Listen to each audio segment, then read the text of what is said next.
So far, it's been a pretty underwhelming Super Tuesday, but there is a storyline worth following. Last week, Michigan Democrats sent a message to President Biden when more than 100,000 of them voted uncommitted in that state's Democratic primary. It was a message to the president: call for a permanent ceasefire in Gaza or else.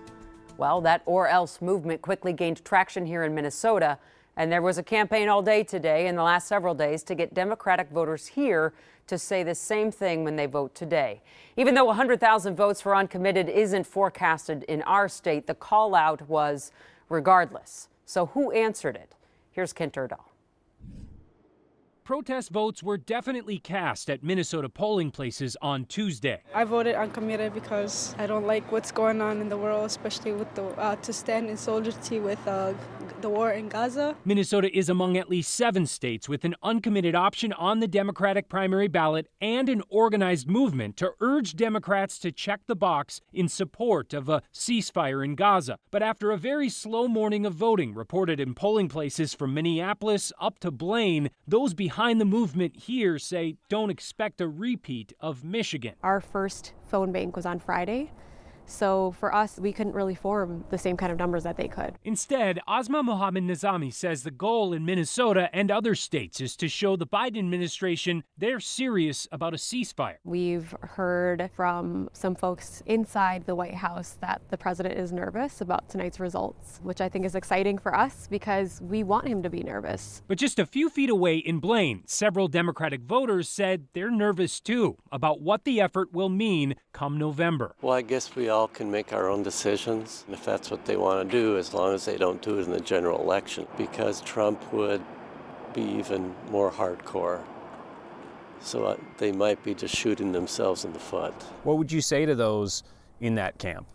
I think that an uncommitted vote is a really low-stakes form of protest. We're just sending a message to the Biden administration. We are lifelong Democrats. I've been voting as a Democrat since I turned 18, and I think that we also have concerns about what November could hold, but we also want the president to change course, and this gives him a snapshot of what Democrats are thinking across the nation. He has work to do, and if he doesn't do that, he's going to really face a difficult November. Jailani Hussein is also part of the uncommitted movement, but after he and other Muslim leaders called for a ceasefire that never came last year, they went a step further, vowing to abandon Biden in November. 50,000 Muslim voters plus will not be voting for President Biden in the upcoming 2024 election. This is not a faint promise. This is a guarantee. You had strong words for the president. Right. Today, he said that promise stands, even if Biden reverses course tomorrow. There's no way I'm going to be voting for President Biden. There's just no way. Say he does support a ceasefire between now and then. Would he have your vote? No, absolutely not. I probably won't vote in the upcoming president election because it's just 2 bad options all the way around.